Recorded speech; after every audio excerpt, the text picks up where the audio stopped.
नमस्कार दोस्तों, कैसे हैं आप लोग? अच्छे होंगे, स्वस्थ होंगे, पढ़ रहे होंगे, एंजॉय कर रहे होंगे और अच्छे से अपने समय का यूटिलाइजेशन कर रहे होंगे। समय की उपयोगिता को बेहतर से समझ रहे होंगे।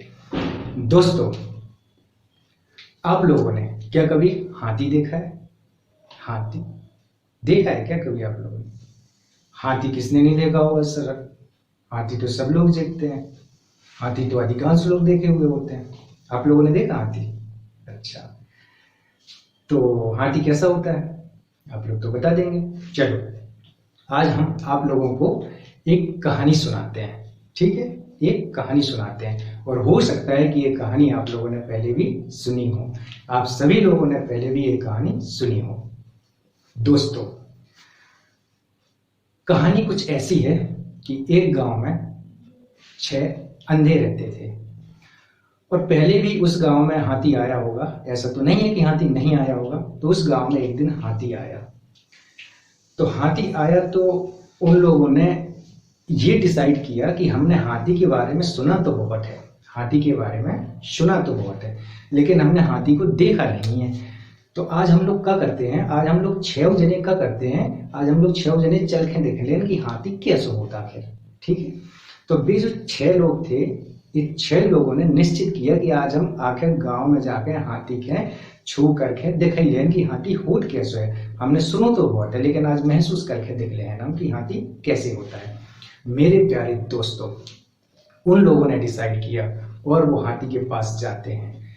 एक व्यक्ति जाकर के बोलता है, एक व्यक्ति जो हाथी का जाकर के पांव पकड़ता है, ऐसे पांव पकड़ता है, तो वो बोलता है कि हाथी खंबे जैसा है। अभी दूसरे व्यक्ति ने, जैसे ही दूसरा व्यक्ति जाता है और हाथी की पूंछ पकड़ता है, हाथी की पूंछ पकड़ता है और वो कहता है कि जो हाथी है वो तार की तरह है, वो तार की तरह है। बोलता है तुम सही नहीं कह रहे हो, हाथी ना तार की तरह है। वो बोलता है हाथी पांव की तरह है। तीसरा व्यक्ति जाकर के हाथी के पीठ पे हाथ रख देता है और जब उसकी पीठ पे हाथ रख देता है दोस्तों, तो पता है वो क्या कहता है? क्या कहता है आप लोग बताओ, क्या कहता है? वो कहता है कि हाथी दीवार की तरह है। तीसरा व्यक्ति उसकी सूंड पकड़ लेता है और बोलता है कि हाथी एक मोटे तार या सांप की तरह ऐसे रहता है, सांप की तरह है जो टेढ़ा मेढ़ा रहता है उसका सूंड। एक व्यक्ति जाकर के उसका कान पकड़ लेता है और बोलता है कि जो हाथी है वो कैसा है? हाथी है वो कैसा है? हाथी है वो कैसा है? सूपे की तरह है। इस प्रकार से वो अपना अपना वर्णन कर रहे हैं। और एक व्यक्ति बोलता है कि हाथी का जिसने पांव पकड़ा है वो बोलता है कि हाथी खंबे की तरह है। जिसने पूंछ पकड़ी है वो बोलता है कि हाथी तार की तरह है, मोटे तार की तरह है। और जिसने दीवार उसका पीठ पकड़ा है वो बोलता है कि हाथी दीवार की तरह है। जिसने सूंड पकड़ी है उसका वैसा वर्णन करता है, जिसने कान पकड़े हैं उसका वैसा वर्णन करता है। इसी प्रकार से 6 लोग अपने अपने अलग अलग वर्णन कर रहे हैं और वो आपस में लड़ने लगते हैं। अपनी बात को सही सिद्ध करने के लिए आपस में लड़ने लगते हैं। एक बात बताओ मेरे प्यारे दोस्तों, क्या वो लोग जो कह रहा है कि हाथी पांव की तरह है, क्या वो गलत कह रहा है? वो अपने अनुसार तो सही कह रहा है, क्योंकि जितना उसने जाना उसके लिए तो उतना ही सत्य है। उसने जाना कि हाथी का मैंने पांव भर पकड़ा तो हो सकता है कि हाथी का केवल पांव ही हो, लेकिन दूसरा व्यक्ति जिसने हाथी का पीठ पकड़ा वो जानता है कि हाथी दीवार की तरह है, क्योंकि उसको पांव नहीं दिख रहा है। तो मेरे दोस्तों, आप बताओ क्या वो लोग असत्य बोल रहे हैं? असत्य बोल रहे हैं। जितना ज्ञान उनको हो रहा है उसके अनुसार तो वो सब अपनी अपनी जगह सत्य बोल रहे हैं। लेकिन दोस्तों, क्या वो सत्य बोल रहे हैं? क्या उन्हें हाथी का ज्ञान हो पा रहा है? नहीं हो पा रहा है। वो कोई पांव को ही हाथी समझ ले रहा है, कोई सूंड को ही हाथी समझ ले रहा है, कोई दांत को ही हाथी समझ ले रहा है, कोई कान को ही हाथी समझ ले रहा है, कोई पूंछ को ही हाथी समझ ले रहा है, कोई उसके पीठ को या पेट को ही हाथी समझ ले रहा है। लेकिन दोस्तों, क्या वो लोग गलत हैं? बिल्कुल गलत नहीं है। जितना उनको ज्ञान हो रहा है उतने तो वो लोग सही बोल रहे हैं। अब वो 6 लोग आपस में झगड़ रहे थे। वो 6 लोग आपस में झगड़ रहे थे। आज हम कुछ जगह जगह पर दंगे फसाद देख लेते हैं, सत्य का एहसास किसी को नहीं है, फिर भी हम धर्म के आधार पर, जाति के आधार पर लड़ते हैं, मरते हैं और कत्लेआम होते हैं देश में। अभी हरियाणा वाली घटना देख लो आप, मणिपुर वाली घटना देख लो आप। क्या जो घटनाएं घट रही हैं ये विवेक सम्मत हैं? क्या जो घटनाएं घट रही हैं ये प्रज्ञा सम्मत हैं? क्या जो घटनाएं घट रही हैं वो मानवता के लिए सही हैं? इस पर आप विचार करिएगा मेरे प्यारे दोस्तों। तो दोस्तों, जब वो आपस में झगड़ने लगते हैं, लड़ने लगते हैं, तो गांव में तो बहुत सारे लोग रहते ही हैं, बोलते हैं कि भैया तुम काहे लड़ रहे हो, तुम्हें क्या हो गया है? तो वो बोलते हैं कि हम इसलिए लड़ रहे हैं क्योंकि हाथी पांव की तरह है, और जे बोल रहा है कि हाथी पीठ की तरह, हाथी दीवार की तरह है, जे बोल रहा है कि हाथी सूंड की तरह है, और मैं बोल रहा हूँ कि हाथी पंखे की तरह, सूपे की तरह है। तो ये हम आपस में, इसलिए आप बताओ कि सही क्या है? वो बोलते हैं कि तुम सब सही हो, लेकिन फिर भी तुम सब जो कह रहे हो हाथी वह नहीं है। मजा आया इस कहानी में? आपको मजा आया कि नहीं आया? सोचिएगा कि सब अपनी जगह सही कह रहे हैं। पांव पकड़ने वाला पांव भी सही कह रहा है क्योंकि उसको और कुछ दिखाई दे ही नहीं रहा है, और कान पकड़ने वाला कान को हाथी समझ रहा है क्योंकि उसको बाकी की चीजें दिखाई नहीं दे रही हैं, और सूंड समझने वाला सूंड को हाथी कह रहा है क्योंकि उसको उसकी पीठ नहीं दिख रही है, उसकी पूंछ नहीं दिख रही है। तो उनके अनुसार जितना वो जानते हैं उतना तो सत्य है। लेकिन दोस्तों, क्या ये सत्य है जो वो कह रहे? नहीं। क्या ये असत्य है जो वो कह रहे? नहीं। तो फिर ये क्या है मेरे दोस्तों? ना ये सत्य है ना ये असत्य है। उनके अनुसार क्या जो वो कह रहे वो सत्य है? सत्य है। उनके अनुसार तो सत्य है, लेकिन वास्तव में क्या सत्य है? नहीं। क्या ये असत्य है? नहीं। क्या ये जो भी बात वो कह रहे हैं क्या वो असत्य बात बोल रहे हैं? नहीं, क्योंकि जितना उनको ज्ञान हो रहा है उसके अनुसार तो वो सही बोल रहे हैं। लेकिन क्या वास्तव में सही है? हाथी वैसा ही है, पांव की तरह, हाथी खंबे की तरह, हाथी दीवार की तरह? नहीं। तब वो बुद्धिमान आदमी आता है, उन सब लोगों की बातें सुनता है, और उन सब लोगों की बातें सुनने के बाद वो बोलता है कि तुम सब लोग अपनी अपनी जगह सही हो। तुम लोगों को किसी वस्तु के बारे में, किसी विषय के बारे में आंशिक ज्ञान हो रहा है, और वो जो आंशिक ज्ञान हो रहा है तुम उसको पूर्ण ज्ञान समझ रहे हो। आंशिक ज्ञान इतना मात्र है और तुम उसको पूरा ज्ञान हाथी समझ ले रहे हो। तुम अपनी जगह सही हो, तुम अपनी जगह सही हो, तुम अपनी जगह सही हो, तुम अपनी जगह सही हो, तुम अपनी जगह सही हो, लेकिन तुम सब सही नहीं हो। हाथी जैसा तुम देख रहे हो वैसा नहीं है। इन सब चीजों को मिला दो तो हाथी बन जाएगा। ठीक है मेरे प्यारे दोस्तों, आप लोगों का the universe study hub channel पर बहुत बहुत स्वागत है। आज आप लोग देख रहे हैं जैनिज्म के बहुत प्यारे टॉपिक को, जिसको हम स्यातवाद कहते हैं। स्यातवाद सात चीजों को, किसी भी चीज को देखने के साथ दृष्टिकोण है, किसी भी चीज को देखने के साथ पर्सपेक्टिव है, किसी भी चीज को देखने के साथ नजरिया है। क्योंकि हम इस संसार में हम बहुत सारी वस्तुएं देखते हैं। सभी वस्तुओं का ज्ञान हमें नहीं हो सकता है। हमें अभी जहां मैं खड़ा हूँ मुझे ये नहीं पता कि दीवार की उस साइड क्या हो रहा है। सामने वाला जो मेरे दीवार के उस साइड रहता है वो पढ़ रहा है कि सो रहा है कि फिल्म देख रहा है, मुझे नहीं पता। मैं नहीं जान पा रहा हूँ, मैं उसके बारे में कुछ नहीं कह सकता हूँ। इसी प्रकार एक स्केच है, ये मेरे सामने है, मेरे सामने एक स्केच है। अगर यहाँ कैमरा ना हो तो मैं केवल ये पार्ट देख पाऊंगा, मुझे ये नहीं पता होगा कि यहाँ पर क्या है। अगर यहाँ कैमरा दिखा भी रहा है तो मुझे ये नहीं पता कि इस साइड क्या है। किसी भी वस्तु में अनेक धर्म होते हैं, अनेक गुण होते हैं। हम सभी धर्मों और सभी गुणों को नहीं जान पाते हैं। साधारण व्यक्ति किसी विषय के बारे में आंशिक जानकारी प्राप्त करता है, पूर्ण जानकारी प्राप्त नहीं कर पाता है। और जो कैवल्य प्राप्त व्यक्ति होता है, जैसे महावीर स्वामी जो जिन हो गए, वो पूरे किसी एक वस्तु के सभी गुणों को जानते हैं। वो उनके अंदर एक वस्तु आएगी और उसके सारे गुणों को वो जान जाएंगे। इसको कैवल्य भी कहते हैं, इसको कैवल्य बोलते हैं। इसी को बौद्ध धर्म में निर्माण बोलते हैं, इसी को हिंदू धर्म में मोक्ष बोलते हैं, मुक्ति बोलते हैं। मेरे प्यारे दोस्तों, जैनिज्म की शुरुआत बहुत पहले हुई थी, लगभग 6वीं सदी ईसा पूर्व में। उसके 24 तीर्थंकर रहे हैं, जिसमें महावीर स्वामी 24वें तीर्थंकर थे। महावीर स्वामी से पहले पार्श्वनाथ रहे हैं जो 23वें थे। और पार्श्वनाथ ने 4 सिद्धांत दिए थे कि झूठ ना बोलो, हिंसा ना करो, चोरी ना करो, अनावश्यक वस्तुओं का कलेक्शन ना करो। ये 4 चीजें पार्श्वनाथ बोले थे। महावीर ये 4 एज इट इज रहने देते हैं। पांचवी चीज ब्रह्मचर्य को जोड़ देते हैं। यहाँ तक कोई दिक्कत नहीं है। हम कभी जैनिज्म पर विस्तार से बात करेंगे, जैन धर्म पर विस्तार से बात करेंगे। इसके कंसेप्ट बहुत प्यारे हैं मेरे दोस्तों। अनेकांतवाद, स्यातवाद, सापेक्षतावाद आप सब लोगों को जानना चाहिए। ये विश्व सृष्टि को देखने की दृष्टि बदल देते हैं। ये घटनाओं के बिल्कुल जड़ तक जाते हैं। ये बंधन की बात करते हैं, ये मोक्ष की बात करते हैं, दुखों की बात करते हैं, पीड़ाओं की बात करते हैं, उसके निवारण की बात करते हैं, मनुष्य के दुख दर्दों को दूर करने की बात करते हैं। ये बताते हैं कि किस प्रकार से मनुष्य में करुणा आती है, दया आती है, किस प्रकार से मनुष्य में लोभ, लालच, मोह, अहंकार आते हैं। इनका वर्णन इन्होंने बहुत गहराई में जाकर के मार्मिक वर्णन किया है मेरे प्यारे दोस्तों। जैन दर्शन जिन शब्द से जैन दर्शन जिन शब्द से मिलकर बना है, जिसका अर्थ होता है जीतने वाला। तीर्थंकर वह व्यक्ति होता है जो संसार सागर को पार करने वाला है, और अरहत वह व्यक्ति होता है जो शत्रुओं को मारने वाला और जिसने राग द्वेष पर नियंत्रण कर लिया है। ये तीन शब्द हैं, तीर्थंकर, जिन और अरहत। तीर्थंकर वह होता है जो संसार सागर को पार करने वाला है, वो संसार सागर को पार कर लिया है, ये होता है तीर्थंकर। जिन होता है जीतने वाला। क्या जीतने वाला? अपनी इंद्रियों को जीतने वाला, अपने राग द्वेष को, क्रोध, मोह, लोभ, लालच को जीतने वाला, ये है जिन और ये है तीर्थंकर। और अरहत होता है जो सारे राग द्वेष मोह माया पर अपना कंट्रोल कर लिया है। ये होता है जैन धर्म का मतलब। अब जैन धर्म का मतलब ये होता है, जैनिज्म का मतलब ये होता है। इन्होंने कितनी अच्छी बात कही कि आप अपनी बात पे ना अड़े करो। ऐसा नहीं है कि तुम यहाँ सही कह रहे हो सकता कि वो भी सही कह रहे हो।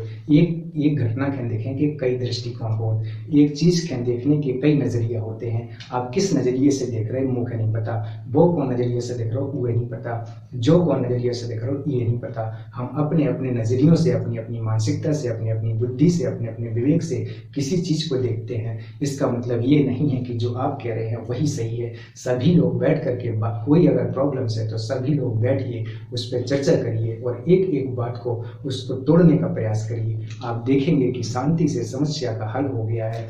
ये जो समस्या क्रोध में बदल सकती थी, लड़ाई झगड़े में बदल सकती थी, वो शांति से बातचीत करके सॉल्व हो गई है। बस आप अपने अहंकार को, आप अपने क्रोध को दूर रखिए थोड़ी देर के लिए। छोटे हैं तो क्या हुआ, हो सकता है कि उनकी चिंतन क्षमता आपसे ज्यादा हो सकता है कि वो कोई विचार अच्छा व्यक्त कर दें। हमें बच्चों से, वृद्धों से, महिलाओं से, पुरुषों से, छोटों से, सबसे सीखना चाहिए, सीखने की टेंडेंसी रखनी चाहिए, क्योंकि हर व्यक्ति अपनी चिंतन क्षमता से अलग है। क्या पता विचार कहाँ से आते हैं हमारे पास, हमें नहीं पता। क्या पता कौन सा विचार ऐसा आ जाए जो व्यक्ति का जीवन बदल दे, जो व्यक्ति के सोचने समझने का नजरिया बदल दे। मेरे प्यारे दोस्तों, इसलिए हम लोगों को जिज्ञासा रखनी चाहिए, कभी भी अपने अहंकार को अपने ऊपर हावी नहीं होने देना चाहिए। ये संसार है मेरे प्यारे दोस्तों, और इस संसार में हमें रहना है। और इस संसार में चाहे कोई अरबपति हो, चाहे कोई खरबपति हो, अंत सबका होता है, रहता कोई नहीं है। जो इस बात को जान गया वो अपने जीवन को सरल और सहज बना लेता है। इसी को आत्मज्ञान कहते हैं। ये बुद्ध को हुआ, भगवान बुद्ध को हुआ, ये महावीर को हुआ कि जब वो जान गए कि जिसको मरना है वो मर ही चुका है, अपना गृह त्याग देते हैं, घर त्याग देते हैं और पूरी मानवता के लिए, मानव जाति के लिए पूरा जितना जीवन बचा था उसको मानवता के लिए देते हैं। हो सकता है कि वो राहुल के लिए, यशोधरा के लिए गलत रहे हों, लेकिन इतने करोड़ों लाखों लोगों का उन्होंने जीवन बदल दिया। एक व्यक्ति का संघर्ष होता है और लाखों करोड़ों लोगों का जीवन बदल जाता है। फिर चाहे वह अम्बेडकर साहब हों, चाहे गांधी जी हों, चाहे स्वामी विवेकानंद हो, चाहे मार्टिन लूथर हो, चाहे नेल्सन मंडेला हो, चाहे मदर टेरेसा हो, चाहे कलाम सर हो, चाहे विवेकानंद जी हो, कोई भी, चाहे रामकृष्ण परमहंस हो, चाहे स्वामी विवेकानंद जी हो, चाहे भगत सिंह, सुखदेव, राजगुरु हो, इन लोगों ने क्या किया है, अपने जीवन को समाज सेवा में लगाया है, अपने जीवन को मानवता की सेवा में लगाया है। तो ये दोस्तों, इस चीज को आप महसूस करिए इस चीज को कि किस प्रकार से हम अपना बेस्ट अपने समाज को, अपने देश को, मानवता को दे सकते हैं। ये हम सप्तभंगी नए की बात कर रहे हैं कि किसी चीज को देखने के कई नजरिया होते हैं। इसलिए मेरा खूंटा यहीं गड़ेगा, मेरी बकरी यहीं बंधेगी, इन चीजों को लेकर के प्लीज आप लड़ा मत करिए। आप सोचिए, शांति से विचार करिए, बातचीत करिए और उस समस्या का सोल्यूशन हल निकालिए। हर समस्या का सोल्यूशन है मेरे प्यारे दोस्तों। सप्तभंगी ने 7 सिद्धांत देता है। किसी भी चीज को देखने के 7 नजरिया हैं। जैसे मैं आपसे एक चीज पूछता हूँ, क्या मैं ये पूछता हूँ सर आपसे कि आप मुझे ये बता दो जरा कि ईश्वर है कि नहीं। ये सर आपने क्या पूछ दिया, ये तो आज तक कोई नहीं जान पाया कि ईश्वर है कि नहीं। ना बड़े बड़े दार्शनिक जान पाए, ना सुकरात, ना अरस्तु, ना प्लेटो, ना सुकरात, ना अरस्तु, ना प्लेटो, ना बुद्धिवादी, ना अनुभववादी। बुद्धिवादी में कौन कौन से, डेकार्ट, स्पिनोजा, लाइबनिज। अनुभववादी में Locke, Berkeley, Kant, Locke, Berkeley, Hume. समीक्षावादी में कांट, फिर हैगल। प्रत्यवादी में हैगल। जब सर ये लोग आज तक प्रूफ नहीं कर पाए, कुछ अनुभव दे पाए अपने, कुछ जीवन की सच्चाई को अवगत करा पाए और बहुत सत्य के नजदीक पहुंच गए होंगे, उनके अपने अपने अनुभव हैं, तो सर हम इस विषय पर कैसे बोल सकते हैं। भगवान गौतम बुद्ध नहीं बोले, महावीर नहीं बोले, भगवान गौतम बुद्ध नहीं बोले, महावीर नहीं बोले, चारवाक तो बिल्कुल नहीं बोले, और हमारे न्याय वैशेषिक बोलते हैं, हालांकि प्रमाण भी देते हैं। इसके बाद सांख्य है, सांख्य नहीं बोले ईश्वर के बारे में। योग बोलते हैं। वेदांत तो बहुत ही प्यारा दर्शन है मेरे प्यारे दोस्तों। वो तो बोलते हैं ब्रह्म सत्य जगत मिथ्या, जो ब्रह्म है वही सत्य है। जैसे ये जगत है ना, ये असत और सत्य कुछ नहीं कहा जा सकता। जैसे वो अंधे और हाथी के ज्ञान को भी सत असत नहीं कहा जा सकता था, वैसे इस ब्रह्मांड के ज्ञान को भी सत असत कुछ भी नहीं कहा जा सकता। अगर मैं कहूँ ये इसके सत्य है, तो सत्य का मतलब होता है जो हमेशा रहे, तीनों कालों में रहे, तीनों कालों में रहे, अतीत में भी रहे, वर्तमान में भी रहे, भविष्य में भी रहे। लेकिन ये स्केच तो एक दिन खत्म हो जाएगी, मैं तो एक दिन खत्म हो जाऊंगा, मैं हमेशा बना नहीं रहूंगा, तो मैं सत्य कैसे हो सकता हूँ। तो मैं असत हूँ? तो मैं असत भी तो नहीं हूँ, क्योंकि मैं आप लोगों से बात कर रहा हूँ। असत का मतलब होता है जो किसी देश काल में ना हो, लेकिन मैं तो कैमरे के सामने हूँ, मैं तो आप लोगों के सामने हूँ, मैं तो आप लोगों से बात कर रहा हूँ। तो क्या मैं सत हूँ? नहीं, क्योंकि मैं हमेशा नहीं हूँ। क्या मैं असत हूँ? नहीं, क्योंकि मैं आप लोगों के सामने हूँ। तो मैं हूँ क्या मेरे दोस्तों? मैं मिथ्या हूँ। जो ना सत्य है ना सत्य है वही मिथ्या है। इसी प्रकार ये जगत है। जब इसकी रियलिटी का पता चलता है, जब इसकी रियलिटी का पता चलता है, जब इसकी रियलिटी का पता चलता है तो कोई दूसरा नहीं रह जाता है, एक ही रह जाता है। उसी को अद्वैत कहते हैं, उसी को अद्वैत कहते हैं। ये दो हैं, लेकिन अब ये दो एक हो गई, तो क्या हो गया? अद्वैत हो गया। इसको अद्वैत कहते हैं। आजकल हमारे देश में अद्वैतवाद को स्थापित करने के लिए जोर जोर से प्रयास हो रहा है। आप लोग उनकी बातों को सुनिए। जो भी लोग इस प्रकार की बातें कर रहे हैं उस पर मनन करिए, चिंतन करिए, और फिर आपके बुद्धि विवेक के अनुसार अगर सही हूँ, बौद्धिकता के अनुसार, तार्किकता के अनुसार सही हूँ, तो उनको मानने का प्रयास करिए। ओके मेरे प्यारे दोस्तों, हम लोग बात कर रहे थे कि ईश्वर है कि नहीं। तो हम लोग बोले कि जब पूरे ब्रह्मांड में जितने भी दार्शनिक रहे हैं, धार्मिक रहे हैं, धार्मिक धर्म ग्रंथ हैं, जो भी दार्शनिक चीजें हैं, आज तक वो चीज इसको प्रमाणित नहीं कर पाए। सब लोग अपने अपने अनुसार व्याख्या करते हैं, पर कोई प्रमाणित नहीं कर पाया, ऐसे दिखा नहीं पाया कि ये देखो ये ईश्वर है, इसको छू लो, इसको चख लो, इसको इसके साथ आप मूवी देख लो, इसके साथ आप खाना खा लो, दिस इज द ईश्वर, दिस इज द गॉड, है ना। क्योंकि अगर बकरी, बैल, भैंस ईश्वर की फोटो बनाते तो अपनी तरह बनाते। हम मनुष्य हैं इसलिए हमने उसको अपनी तरह बना दिया। वो ओ माई गॉड में बोलता है, ओ माई गॉड में परेश रावल बोलता है कि ईश्वर सर्वशक्तिमान है, मैं थोड़ी बंदूक चला रहा हूँ। क्यों? कौन चला रहा है? ईश्वर ही चला रहा है, वही चलवा रहा है। तो परेश रावल की वो मूवी आप लोग जरूर देखिएगा, ओ माय गॉड। तो ईश्वर के बारे में आज तक कुछ भी नहीं कहा जा सकता है दोस्तों। किसी भी वस्तु को देखने के 7 नजरिया हैं। तो जब मैंने आपसे पूछा कि ईश्वर है, तो आप क्या कहेंगे? आप कहेंगे कि हाँ। आप कहेंगे कि हाँ, तो मैं कहूँगा बताओ। आप कहेंगे कि ना, तो मैं कहूँगा कैसे पता कि ना?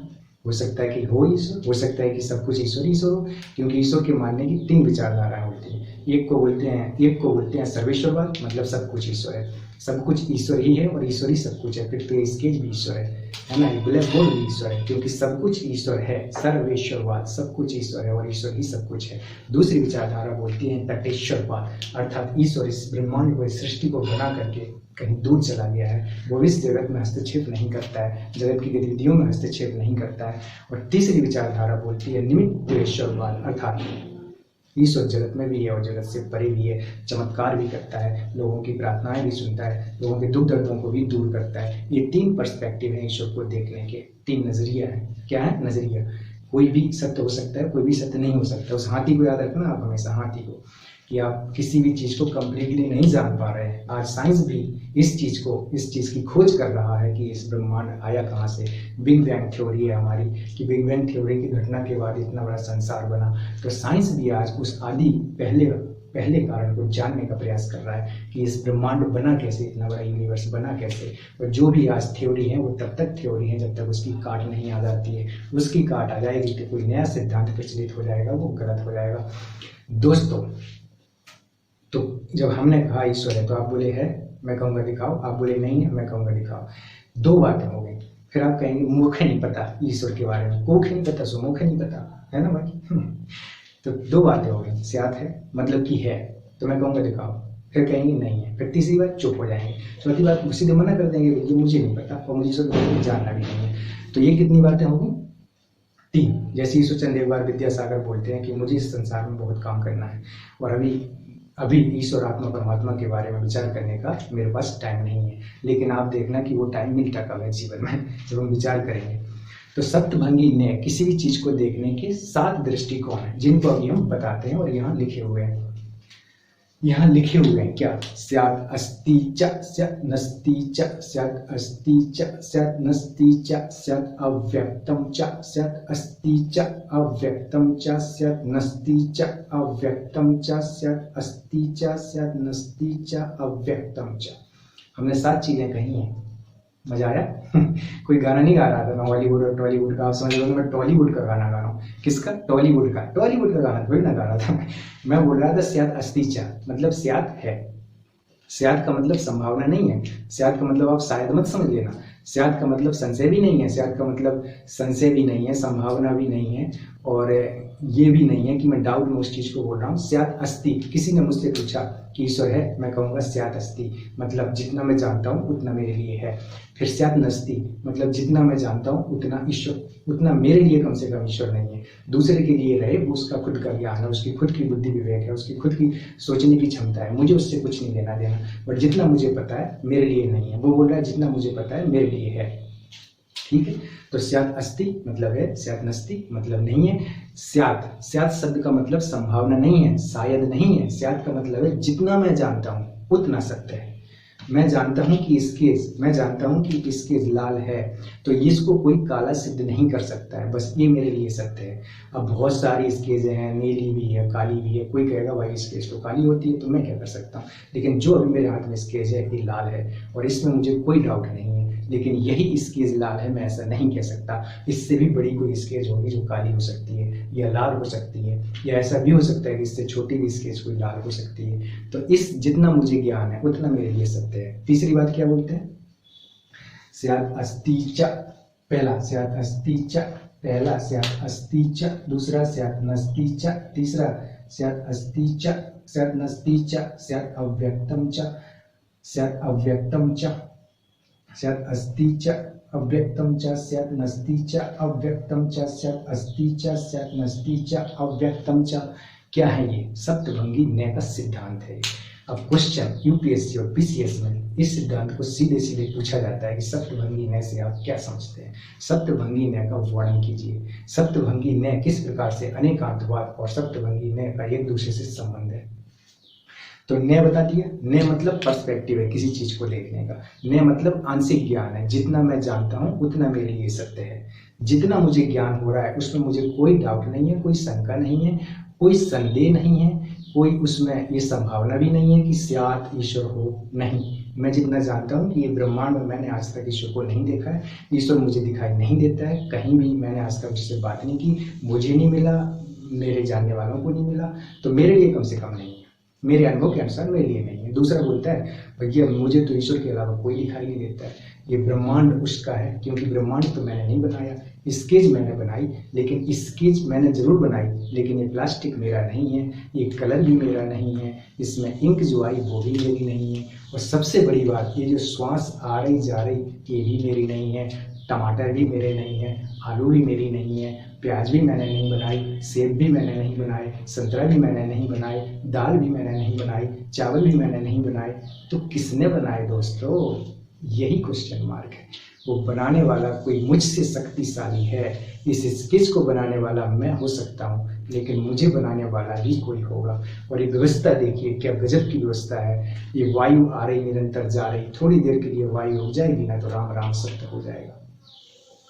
तो जब वायु ही मेरी नहीं है तो अहंकार मेरा कैसे हो सकता है मेरे प्यारे दोस्तों? फिर अहंकार किस बात का? जाकी पूंजी श्वास है, छिन आवे छिन जावे, ताको ऐसा चाहिए रहे श्वास। श्वास जावे, है ना, कि जो श्वास है वो चली जाती है, वो बचता क्या है, रहे नाम श्वास जावे। कुछ है, कहते हैं ना कि सुखिया यह संसार है, कबीरदास जी, सुखिया यह संसार है, खावे और सोवे, और दुखिया कबीरदास जी हैं, जागे और रोवे। हमारे बहुत प्यारे मित्र हैं हमारे, तो हम बोलते थे कि दुखिया रवि राम है, जागे और रोवे। सुखिया यह संसार है, खावे और सोवे, और दुखिया कबीरदास जी हैं, जागे और रोवे। तो ये चीज आप देखिए, क्या देखेंगे आप देखेंगे कि किसी भी चीज को देखने के सात दृष्टिकोण तो इसके अनुसार होते हैं, जैनिज्म के अनुसार होते हैं, बट किसी भी वस्तु को कोई भी वस्तु कई प्रकार के धर्मों से मिलकर के बनी होती है, कई प्रकार के गुणों से मिलकर के बनी होती है। आप उस सभी गुणों को नहीं जान सकते हैं। और न्यूटन तो बोलता है कि अगर कोई अपने आप को ज्ञानी बोलता है ना, तो उसका संपूर्ण ज्ञान समुद्र में पड़ी बालू के एक कंकड़ के समान है। इस ब्रह्मांड में इतना अथाह नॉलेज है। आप लोग जानते रहिए, सीखते रहिए, मस्त इंजॉय करते रहिए। और जैनिज्म की एक और बात प्यारी है कि वो जैनिज्म जो है वो सापेक्षता सिद्धांत की बात करता है कि स्थिति परिस्थिति सापेक्ष चीजें सत्य होती हैं। कुछ कल सत्य थी, कुछ आज सत्य हैं, कुछ आज सत्य हैं, कल को गलत हो सकती हैं।